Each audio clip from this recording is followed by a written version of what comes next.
पुरी के जगन्नाथ मंदिर में हर वर्ष लाखों श्रद्धालु भगवान के दर्शन को आते हैं, लेकिन बहुत कम लोग जानते हैं कि इस मंदिर में कुछ ऐसे रहस्य भी छिपे हैं जो आपकी आत्मा को झकझोर सकते हैं।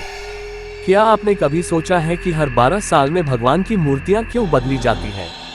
उस रात मंदिर के भीतर क्या होता है जब सभी दरवाजे बंद कर दिए जाते हैं?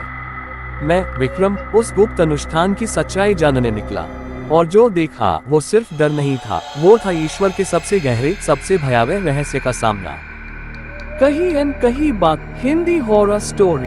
मेरा नाम विक्रम है, एक स्वतंत्र पत्रकार और अध्यात्म के रहस्यों को उजागर करने वाला जिज्ञासु खोजी।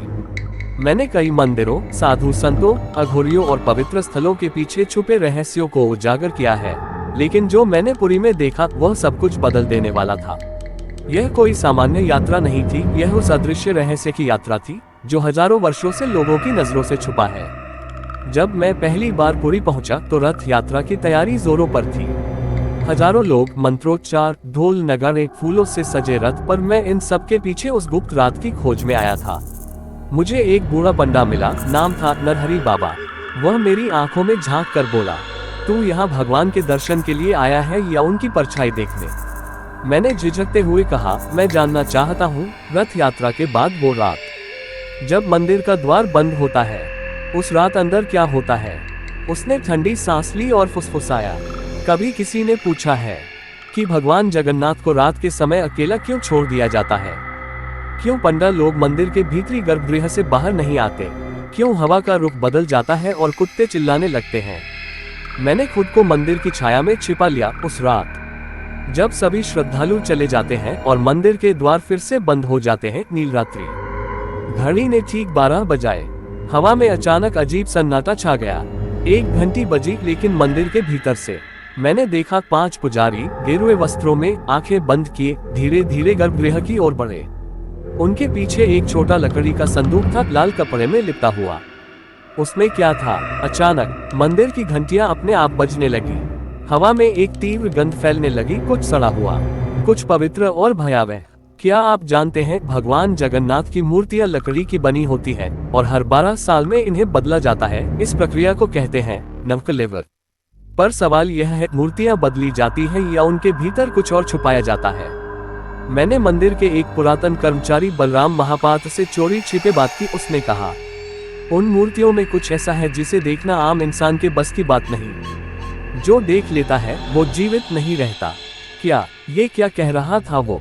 उसने बताया, मूर्तियों में कुछ जीवित ऊर्जा है, एक नीला पदार्थ जिसे ब्रह्म पदार्थ कहा जाता है, और उसे निकालने की प्रक्रिया के दौरान यदि कोई अजनबी वहां आ जाए तो उसे ईश्वर खुद भस्म कर देते हैं। मैंने तय किया, मैं देखूंगा ये अनुष्ठान, चाहे मेरी जान ही क्यों न चली जाए। उस रात जब द्वार बंद हुए, मैं चुपचाप मंदिर के पीछे बने एक गुप्त सुरंग से अंदर घुसा। वह सुरंग सदियों पुरानी थी, दीवारों पर अजीब सी आकृतियां बनी थी, कुछ भयावह, कुछ पवित्र। अंदर से रहस्यमयी आवाजें आ रही थी। ओम नीचक्राय नमः, ओम कालभैरवाय नमः। मैंने देखा 5 पुजारी लकड़ी की मूर्ति से कुछ निकाल रहे थे। वो नीली चमकती हुई गोल बिंदी जैसी चीज थी, जैसे वह सांस ले रही हो।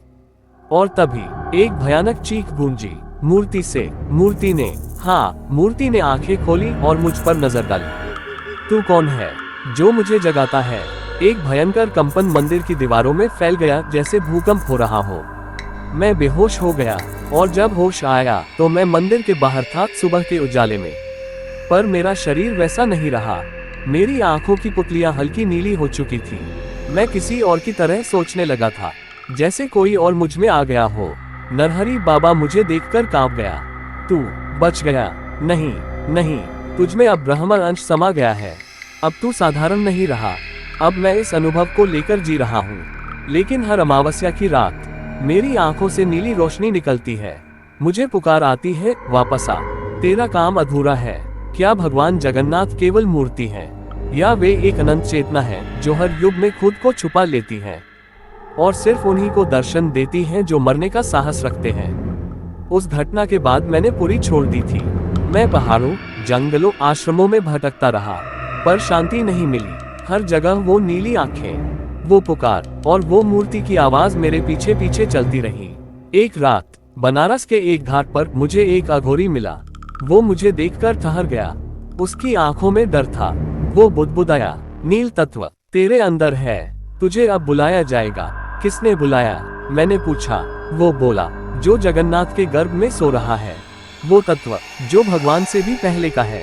मैं वापस गया पुरी। इस बार एक साध्वी तारिणी माँ ने मुझे बताया कि असली रहस्य जगन्नाथ मंदिर के नीचे एक छुपी हुई गुफा में है, जिसे चक्रनारायण की गुफा कहा जाता है।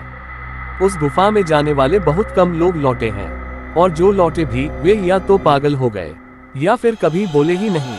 उस गुफा का द्वार मंदिर के ही एक पुराने कुएं के अंदर था।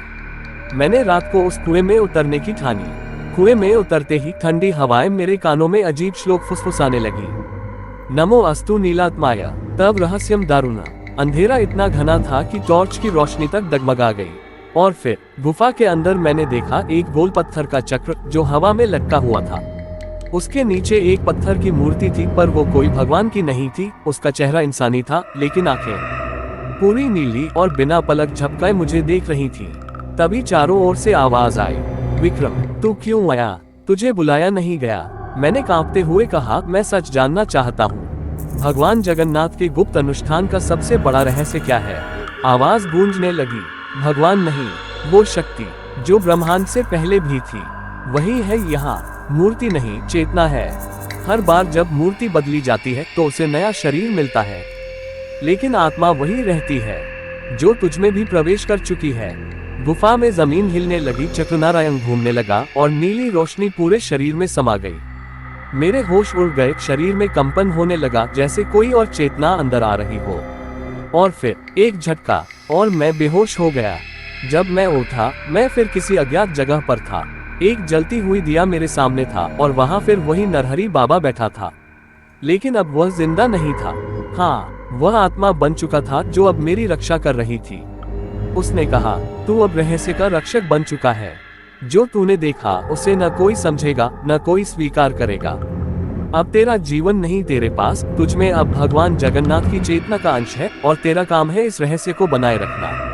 अब मैं दुनिया के सामने एक सामान्य इंसान की तरह दिखता हूँ, पर जब कोई रथ यात्रा के दौरान बहुत करीब चला आता है इस रहस्य के, तो मेरी नीली आंखें उसे सावधान कर देती हैं। और मैं आज तुमसे कहता हूँ, अगर तुम पुरी जाओ और तुम्हें कभी कोई अजीब पुजारी दिखे जिसकी आंखें हल्की नीली हों और वो तुम्हें गहराई से देखता हो, तो समझ लेना तुम बहुत करीब आ चुके हो उस रहस्य के जो भगवान जगन्नाथ की आत्मा से जुड़ा है।